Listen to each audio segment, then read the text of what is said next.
Salut à tous, ici Maxime Richard de la chaîne YouTube Maxime Richard Studio. Et je suis là pour vous parler du mode boss. Le mode boss, c'est quoi? Eh ben c'est simple. On a le choix entre 10 boss à battre. Ça sera fun, croyez-moi. Ça veut dire que j'ai choisi 10 boss. 10 boss, ouais. Et je vais vous les présenter tout de suite. Numéro 1. Julius du film Mickey perd la tête. Oui, il s'appelle comme ça. Ce film m'a traumatisé quand j'étais gosse. Car ce qui m'a fait peur dans ce film, c'est Julius. D'accord, c'est une version Frankenstein de Patibulaire. Mais voyons voir sa forme Mickey, car dans le film, un savant fou a fait un échange de corps entre Julius et Mickey. Et là, la forme Mickey... Oh mon Dieu, que ça fout la trouille! Oh oui, putain que ça me fout la trouille. Alors, j'ai décidé de rendre Julius plus bestial que dans mon enfance. Et un peu plus dangereux. Numéro 2. Freezer de la série Dragon Ball Z. Freezer est un des méchants les plus connus de la série. Et qu'est-ce qu'il y a de si connu? Bah sa forme finale bien sûr. Freezer est tellement puissant qu'il est capable de détruire une planète rien qu'en levant le petit doigt. En plus qu'il a détruit la planète Vegeta à la place de Beerus. En plus qu'il c'est un sacré flemmard. Mais bon, voyons voir ses capacités. Rayon de la mort, boule destructrice. Il fait exploser une personne. Ouais, on a devant nous un vrai monstre. Numéro 3. Les sales petits mecs. Les sales petits mecs ont été créés par Mojo Jojo pour battre les super nanas. Mais bon, les super nanas ont réussi à les tuer rien qu'en les embrassant. Rien qu'en les embrassant. Bref.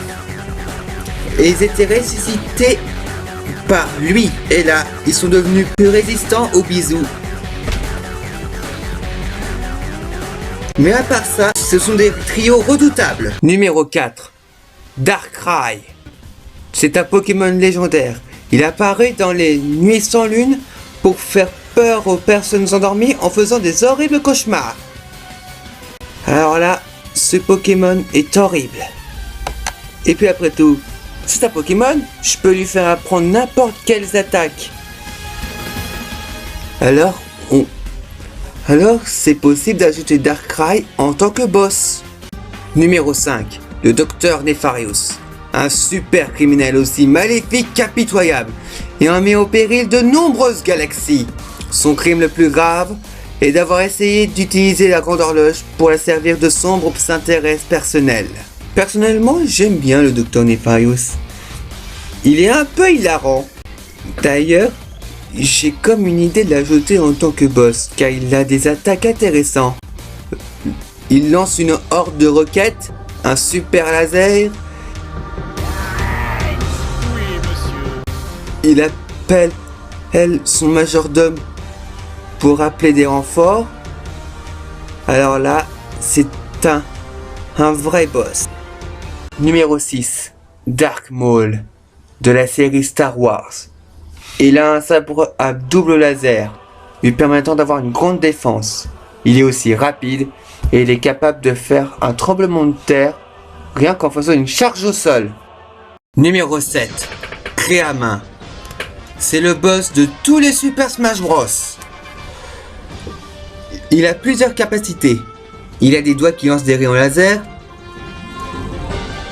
Il imite le pistolet, il écrase et il imite l'avion. Il est capable de tout. Alors faites attention à ce personnage, car il est très dangereux. Numéro 8. Metal Sonic. Metal Sonic est un robot clone de Sonic, fait par le Dr Eggman. Comme Sonic, il est rapide. Par contre, il peut lancer un super laser et il se protège avec une décharge électrique pour électrocuter tous ceux qui osent le toucher. Il peut même vous foncer dessus. Vous avez le sens du mot danger robotique. Numéro 9. Ansem, alias Xenan. Ce personnage est le boss final de Kingdom Hearts 1.